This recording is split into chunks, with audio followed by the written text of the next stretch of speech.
هنكمل دلوقتي في يونت 8، ويونت 8 هنتكلم فيها عن حالات اف اللي هم الأربعة، اللي هي الزيرو كونديشنال اللي هي الحالة الصفرية، والفيرست كونديشنال اللي هي الحالة الأولى، والسكند كونديشنال اللي هي الحالة الثانية، والثيرد كونديشنال اللي هي الحالة الثالثة، اللي هم أربع حالات. المطلوب مني ان انا اعرف في كل حالة صيغة الحالة دي يعني شكلها، جملتها بتكون عاملة ازاي، هل مثلا في الماضي، في المضارع، في المستقبل كده. تمام، دي الصيغة، واعرف هي بتستخدم في ايه، يبقى اعرف العنصرين دول عن كل حالة. طبعا في تريكات تانية في النص هننبه عليها برضو، مفيش اي مشكلة. خلينا نبدأ. هنبدأ بالزيرو كونديشنال اللي هي الحالة الصفرية. حالة اف الصفرية بتتكون من اف مضارع بسيط مضارع بسيط. ماشي يا سيدي، مضارع بسيط مضارع بسيط. والمضارع البسيط اللي هو بيتكون من ايه؟ اس او اي اس مع المفرد والمصدر مع الجمع. حط الفعل المفرد اس والفعل الجمع بيكون في المصدر. تمام، اس مع المفرد والمصدر مع الجمع، محفوظة كده. تمام، اف اون دي الحالة الصفرية.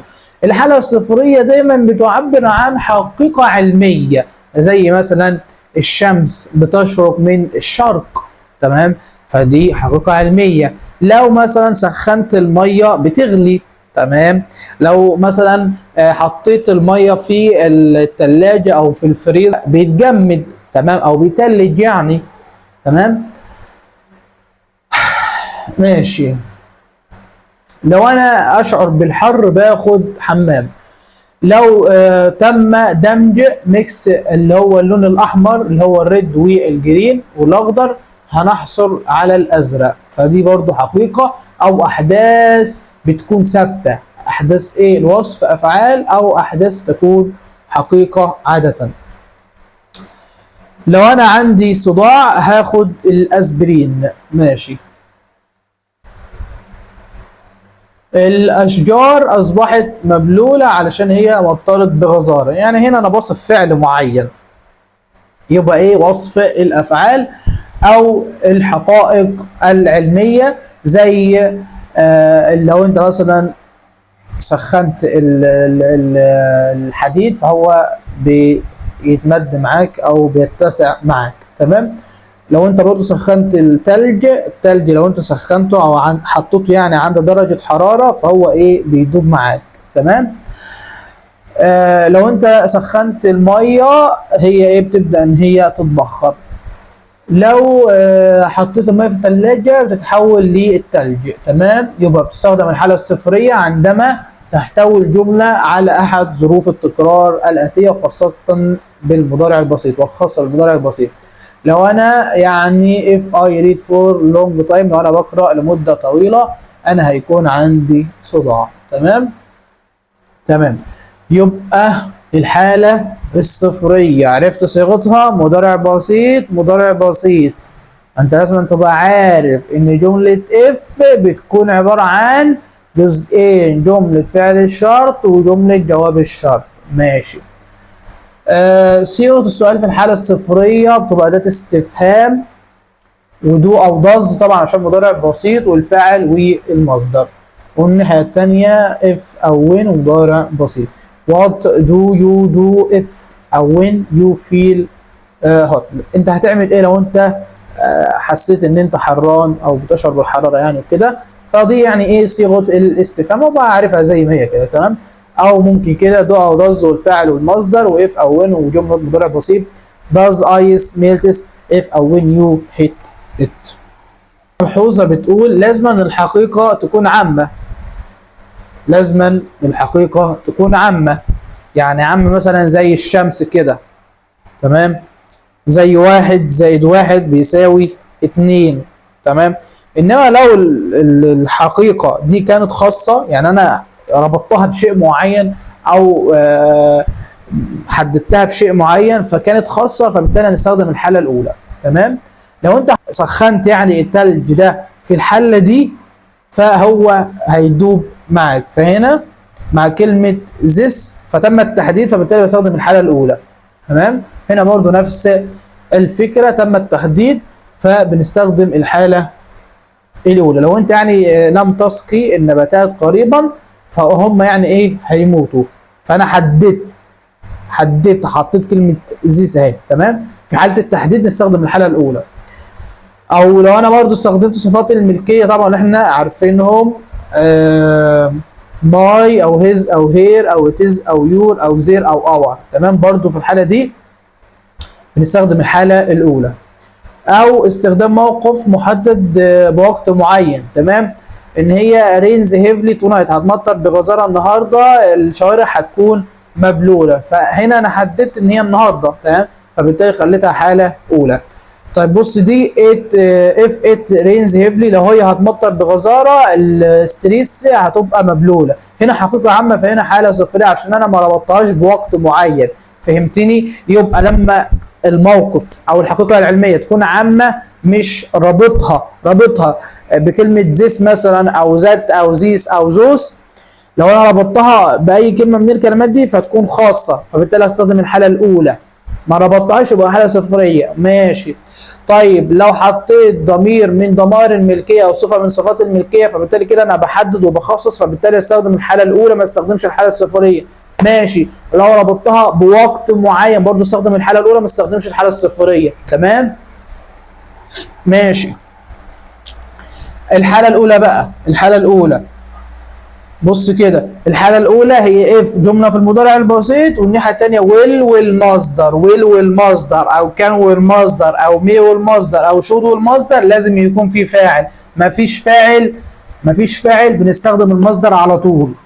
لو مفيش فاعل نستخدم المصدر على طول. مثال بيقول لو الباص واصل متأخر I will phone my mother، هتصل بأمي. تمام. فهنا جملة في المضارع البسيط عادية خالص أهو، والناحية التانية will والمصدر، وهنا الفاعل طبعا. نفس الفكرة بالنسبة للمثال الثاني. بتستخدم الحالة الأولى عندما نتحدث عن شرط في المستقبل. يعني بشرط ده لو وصل متأخر هتصل بأمي. تمام. فشرط يعني. أو رقم 2 التنبؤ.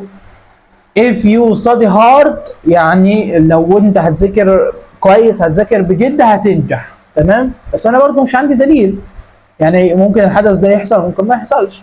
الوعد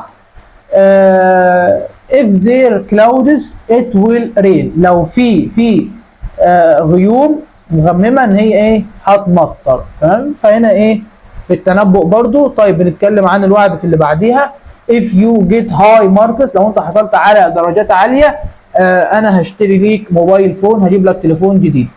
التهديد لو انت ضايقت اخوك انا هعاقبك. تمام. ممكن ان يكون جواب الشرط نصيحه او الزام. ممكن ان يكون جواب الشرط نصيحه او الزام. if you want to succeed you should study hard، يعني لو انت عايز تنجح لازم تذاكر كويس. يعني في حالة غياب الفاعل بنستخدم مين؟ المصدر على طول. مصدر على طول اهو، مصدر على طول سواء بالاثبات او بالنفي. تمام. ممكن نستخدم كان بدلا من ويل عادي للتعبير عن القدرة. ما احنا قلنا ويل والمصدر او كان والمصدر او مي والمصدر او وود والمصدر اهو، او شود والمصدر سوري. تمام. وود دي في الحالة الثانية. if the weather is good today، لو الطقس حلو النهارده احنا هنروح البحر. تمام. لو عندي سيارة كنت هروح العمل بسهولة أكتر. صيغة السؤال في الحالة الأولى كالآتي: أداة استفهام will والفاعل والمصدر، يبقى أداة استفهام will والفاعل والمصدر، وإف وهنا جملة مضارع بسيط. What will you do if it hot tomorrow؟ هتعمل إيه لو الطقس حر بكرة؟ تمام. أو ممكن نسأل برضو بويل والفاعل والمصدر وهناك اف وجمله مضارع بسيط. اكيد طبعا انت واخد بالك ان ده جمله الاستفهام في النوع الثاني اهو، انما ده في النوع الاول. will you come if he invites you؟ هتيجي لو هو دعاك؟ اكيد طبعا هاجي. تمام.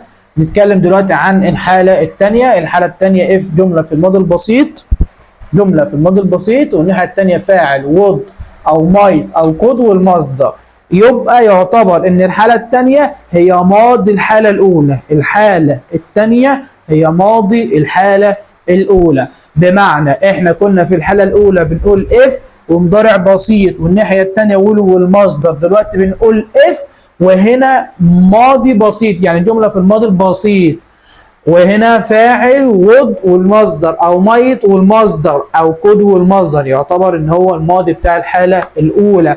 تمام. بستخدم حالة if الثانية عندما نتحدث عن موقف غير محتمل او شيء تخيله في المضارع، هو شيء مش بيحصل، موقف مش هيحصل، او شيء بتخيله في الماضي، شيء مش بيحصل، شيء مش بيحصل. تمام. طبعا لازم انت تخلي بالك الماضي البسيط تبقى عارف كل ما يتعلق بالماضي البسيط. ايه الماضي البسيط ده؟ الماضي البسيط اللي هو التصريف الثاني للفعل مع اضافه ايدي للفعل العادي وحفظ الفعل الشاذ، صح؟ والنفي بتاعه بيكون بديدنت والمصدر، والسؤال النوع الاول بديد والفعل والمصدر، والسؤال النوع الثاني ده استفهام ديد فعل ومصدر. تمام. ده انا بفكرك بس بالماضي البسيط ما تتخضش.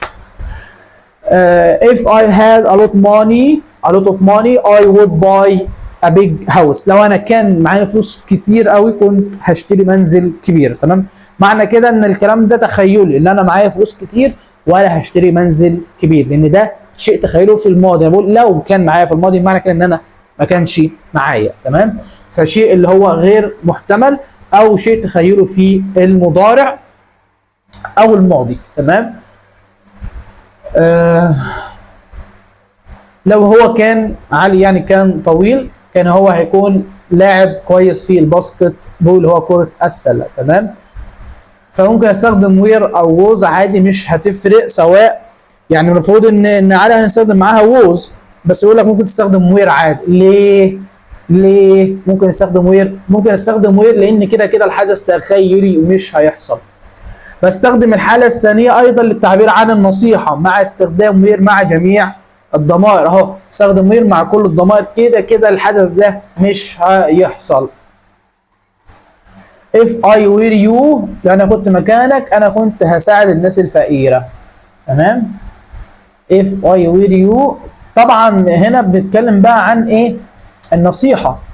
if I were you I wouldn't waste my time. هنا الجملة دي بتستخدم في النصيحة تحديدا، اللي هي لو انا كنت مكانك انا كنت هعمل شيء معين. تمام. صيغة السؤال في الحالة الثانية بيبقى what would او might او could والفاعل والمصدر، والناحية الثانية if وجملة ماضي بسيط. what would you buy if you had a lot of money؟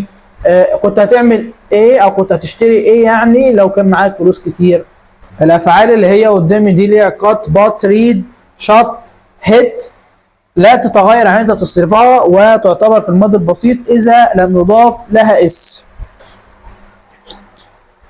يعني بنعتبرها في الماضي البسيط اذا لم يضاف ليها اس. تمام. if he shot the door، هو عمل خبط للباب بتاع الفرد، الانيمالز wouldn't go out، اللي هو كان يعني قفل الباب بتاع قفل يعني الباب بتاع الفرد بتاع زي الحديقه كده يعني او المزرعه، الحيوانات ما كانتش هتطلع. تمام. لو فاطمه قرات الستوري القصه يعني بحرص هي كانت هتفهمها. تمام. فهنا بيقول يعني ان دي بتعتبر في الماضي عشان مش فيها اس، فالناحيه الثانيه يبقى would والمصدر. تمام. نبص كده، اذا كان فعل الشرط had واسم او had to والمصدر بتكون الجمله حاله ثانيه ونختار would والمصدر.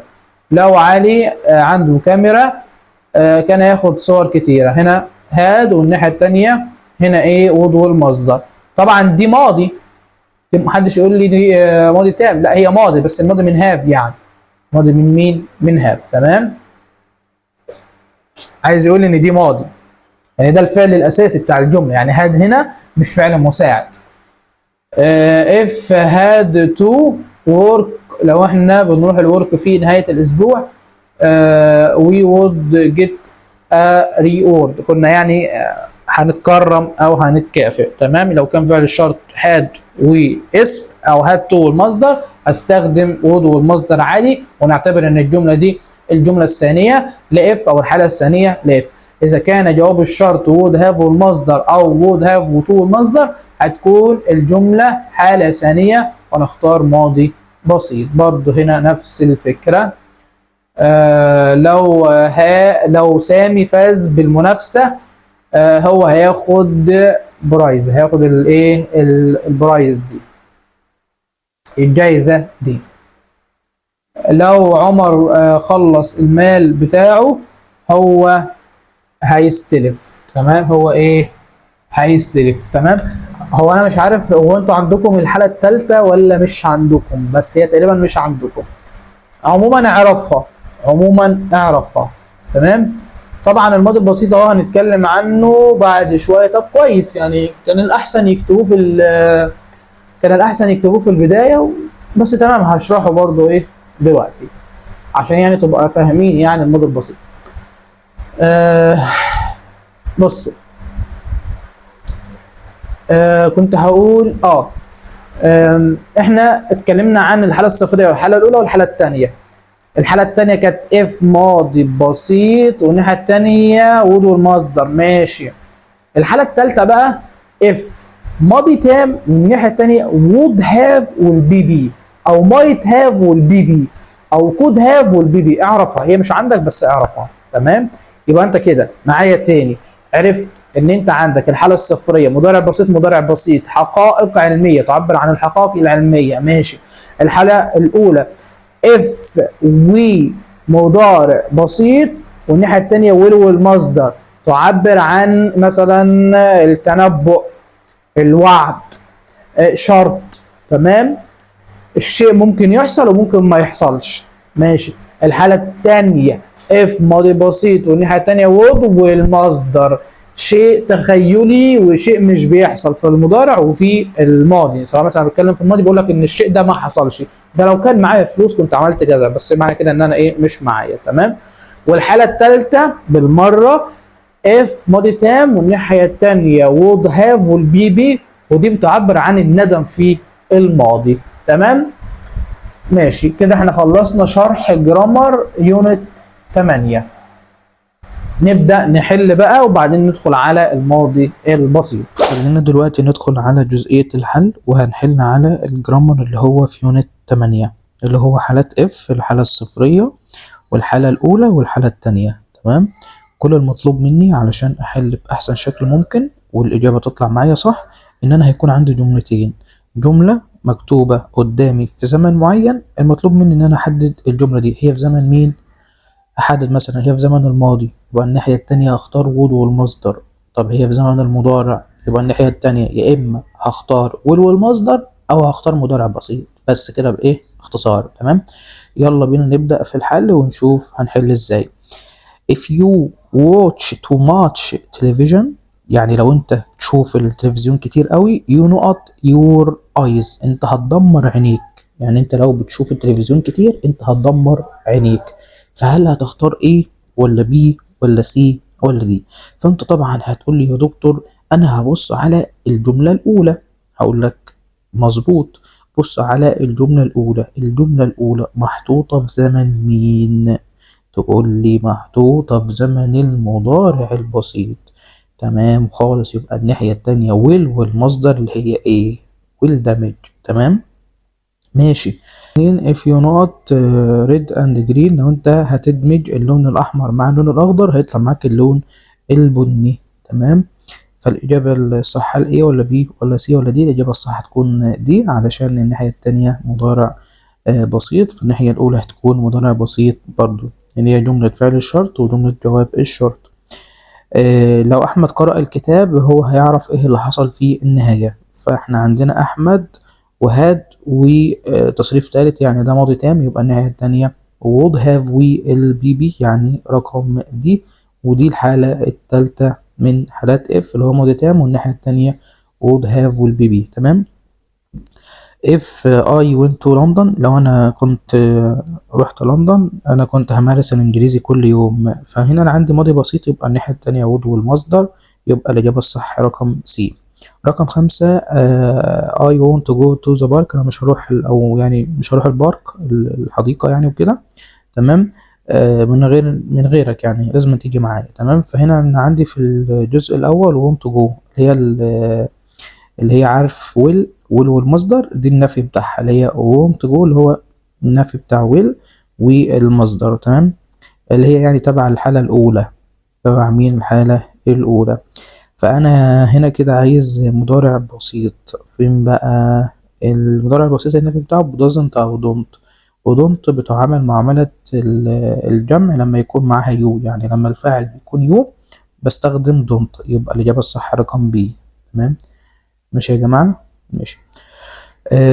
رقم 6 حسن has worked hard، يعني شغال كويس قوي في التيست، بيستعد يعني كويس للتيست. انا هكون مندهش لو هو ايه عدى منه، تمام، او لو هو ما عداش منه، تمام. يعني انا بقول هو شغال كويس قوي، هو بيذاكر كويس قوي، تمام، فالمفروض ان هو هينجح. فامتى هكون مندهش او هكون مستغرب؟ وهو ما نجحش برغم ان هو بيذاكر كويس قوي، تمام. طيب يبقى I will be هنا طبعا will المصدر، will والمصدر، يبقى الناحية التانية تبقى ايه؟ مضارع بسيط، مضارع بسيط. يبقى مين؟ ايه doesn't pass. ماشي ان شاء الله تكون سهلة وبسيطة. رقم 7 if I went to استراليا، لو انا هروح استراليا انا هشوف my cousins يعني ولاد عمي، تمام. فانا عندي هنا في البداية ماضي بسيط، يبقى الناحية التانية مين؟ الناحية التانية مين؟ would والمصدر. الناحية التانية مين يا جماعة؟ would والمصدر رقم سي، would سي، تمام. عادل نقط bought that phone، هيشتري التليفون ده if it hadn't been so expensive، اللي هو يعني ايه؟ ما كانش غالي، تمام. يبقى هنبص على الناحية التانية it hadn't been، يا نهار أبيض، hadn't been يعني ماضي تام، يبقى المفروض في البداية would have والبي بي أو might have والبي بي. طب هي هنا would have مش موجودة، بس موجودة أختها might have وبعدين both اللي هو التصريف التالت. يبقى رقم 8 هنختار بي، رقم 8 نختار بي. ماشي يا دكتور. يلا رقم 9 كده I would have that mobile if not enough money، يعني أنا يعني هشتري الموبايل ده لو أنا كان معايا مال كافي. يبقى نبص في البداية ده إيه؟ would have البي بي ولا would have بس؟ نركز بقى، نركز كويس أوي في الحتة دي. هنا في البداية would have بس، تمام، يعني would والمصدر، would والمصدر، يعني دي الحالة التانية. الحالة مين؟ التانية، يعني هختار مين؟ ماضي بسيط. if I had بس. ماشي. رقم 9 ايه؟ had. فهمت الحتة دي ولا لسه؟ عشان الحتة دي مهم. would have، فحد هيشوفها هيقول لي ايه ده؟ would have والبي بي، يبقى المفروض هختار ماضي تام، يبقى المفروض هختار had. هقول لك صح، بس هل بعد would have بي بي؟ لا، ده كلمة ذات، كلمة عادية، مش بي بي، مش فعل في التصريف الثالث، فبالتالي اختار ماضي بسيط، تمام، اللي هو ايه؟ رقم بي. يلا رقم 10 كده. طيب خلينا دلوقتي نشوف السؤال رقم 10. السؤال رقم 10 بيقول what نقط if you got lost in a big city، يعني هو انت كنت هتعمل ايه لو انت تهت في مدينة كبيرة، تمام. فمفتاح الإجابة معايا إن أنا هبص على if وهبص على اللي بعد if. اللي بعد if هنا زمن إيه؟ هتقول لي ده زمن الماضي. زمن مين؟ الماضي البسيط، تمام، ماضي بسيط. يبقى الناحية التانية would والمصدر، would ومين؟ والمصدر. ده لو في صيغة الجملة العادية. طب لو في صيغة السؤال ما عنديش مشكلة برضو، هتبقى would والفعل والمصدر. يبقى خلاص كده انت عرفت الإجابة الصح، فالإجابة الصح معاك رقم سي، تمام. يبقى رقم 10 فيها أي مشكلة؟ إن شاء الله تكون واضحة وسهلة وبسيطة. جملة عادية خالص if بعديها ماضي بسيط جوت، طبعا ماضي بسيط اكيد انت عارف يعني ان جوت ايه؟ ماضي بسيط، اللي هو التصريف التاني من جت، تمام. بس يبقى الناحية التانية اللي هي في الأول يعني would والمصدر. دي لو جملة عادية. طب لو هي جملة مثلا في صيغة الاستفهام يعني صيغة السؤال زي الجملة اللي قدامك دي، يبقى would والفعل والمصدر. تمام كده يا سيدي. رقم 11 بيقول له what if your باسبورت نقط راح قال له surely I would inform the police. هو انت هتعمل ايه يعني لو الباسبورت بتاعك اتسرق؟ قال له بالتأكيد هبلغ الشرطة. تمام، هتصل بالشرطة. فبالتالي الناحية التانية would والمصدر. يبقى الناحية الأولى مين؟ الناحية الأولى مين؟ ماضي بسيط. فين الماضي البسيط؟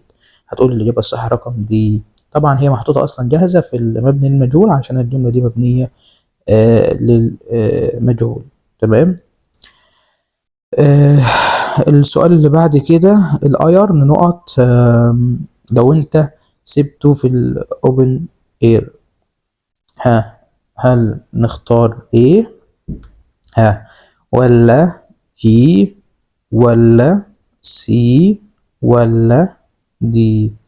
احنا عايزين يعني ايه كده نفكر مع بعض. نفكر. انت مثلا شايف الاجابة الصح هل ايه ولا بي ولا سي؟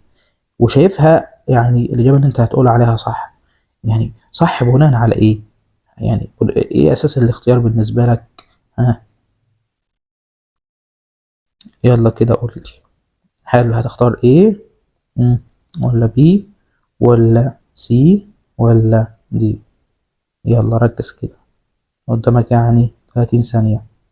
30 ثانية يلا. يعني بيقول لك لو أنت سبت الحديد ده في الاوبن اير، يعني هي منطقة مفتوحة يعني او في الهواء، يعني عايز اقول لك لو انت سبت الحديد ده في الهواء هو هيصدي. فدي زي حقيقة علمية، يعني مضارع بسيط، المفروض مضارع بسيط. تقول لي كده تمام يا دكتور انا فهمت، يبقى الاجابة الصح كده سي. تمام، اللي هي ايه؟ سي. انا لو عليا اكمل معاك كل الاسئلة دي، بس طبعا في اسئلة كتير قوي فانت فاهمني.